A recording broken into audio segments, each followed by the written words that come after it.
Locanda al glorioso Piave, cucina raffinata e prelibata a base di pesce e carne, ideale anche per banchetti e matrimoni.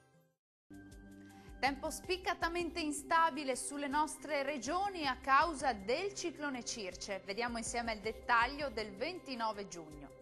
Sul Veneto molte nubi e piogge per tutta la giornata, sul Bellunese, localmente sul nord vicentino, sul Trevigiano e anche sul nord veneziano, più asciutto e soleggiato sul resto dei settori.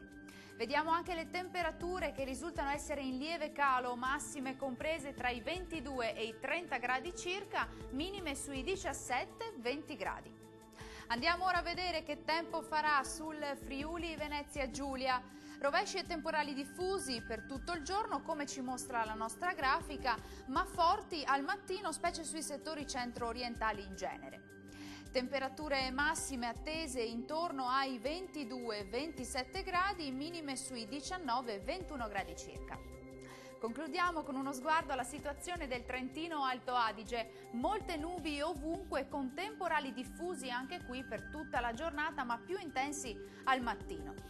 Temperature massime attese intorno ai 25-26 gradi, minime sui 20 gradi circa. Il mare sarà generalmente mosso, i venti forti da sud-ovest, localmente moderati sulla laguna di Venezia. Bene, è tutto. Grazie per la vostra attenzione e arrivederci al prossimo aggiornamento.